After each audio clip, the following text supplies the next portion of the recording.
Bismillahirrahmanirrahim. Assalamualaikum warahmatullahi wabarakatuh. Halo adik-adik semuanya, ketemu lagi bersama Bapak dalam pembelajaran fisika. Oke, kali ini kita akan mengganti model pembelajaran kita yang tadinya di kelas, tapi sekarang menggunakan media online. Walaupun ini Bapak menggunakan screen recorder ya. Nah, di sini Bapak punya bahan ajar, yaitu mengenai usaha, energi, dan daya yang Bapak ambil dari web di Google. Oke, pada dasarnya kita bisa lihat di lembar pertama ada seorang pemain skateboard ya yang sedang bergerak sampai dia bisa menaiki dinding. Kenapa sih bisa dia berjalan di atas dinding? Karena ada apa? Karena ada usaha yang dia kerjakan. Usaha itu apa sih, Pak? Usaha ini adalah segala sesuatu yang dikerjakan dan progresnya atau hasilnya bisa kita lihat dalam bentuk perpindahan, perubahan kecepatan, atau perubahan posisi. Oke. Kalau misalkan kita melakukan gaya full atau gaya maksimal, tetapi kita tidak melakukan perpindahan, kita dianggap tidak melakukan usaha. Oke. Seperti yang ini, Bapak bakal bacakan prolognya. Kehidupan manusia tidak pernah lepas dari usaha dan energi. Manusia membutuhkan energi agar dapat melakukan usaha. Ya, betul banget. Karena tadi yang telah Bapak jelaskan. Oke, kita akan lanjut ke lembar yang kedua. Di sini ada konten dari usaha. Kata usaha dalam kehidupan sehari-hari adalah berbagai aktivitas yang dilakukan oleh manusia. Ya, betul. Karena manusia melakukan aktivitas melakukan gaya, ya kan? Entah itu dari berjalan dari kamar tidur ke kamar mandi, atau misalkan makan, terus berangkat ke sekolah, itu melakukan usaha karena adanya perpindahan dari suatu titik ke titik yang lain, dari titik awal ke titik akhir.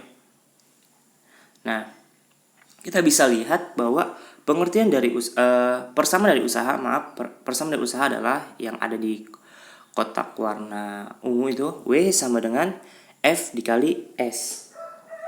Oke, W ini sebagai usaha.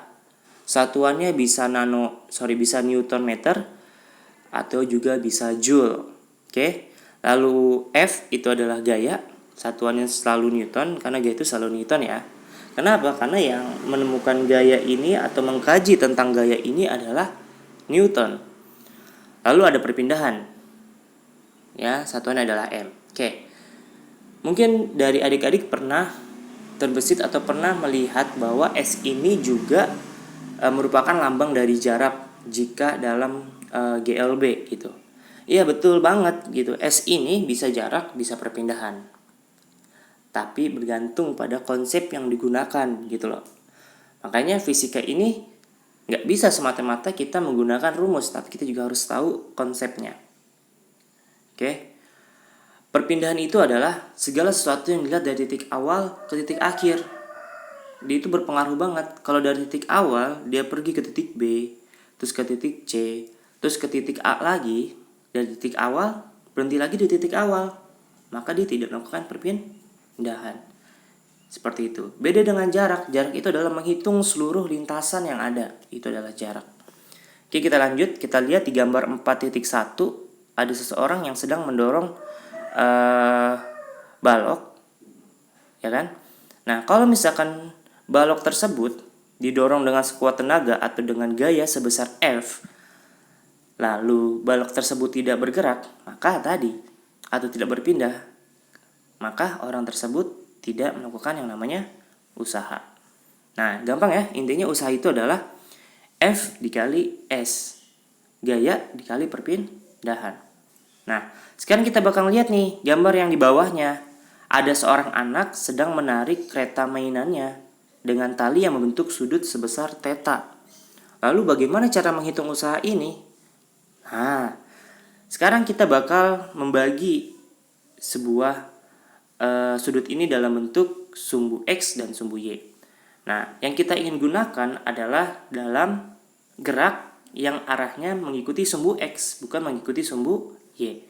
Karena kita lihat ya, anak itu menarik keretanya, berharap keretanya itu berjalan mengikuti sumbu X. Artinya theta di sini kita ganti dalam bentuk ke sumbu X.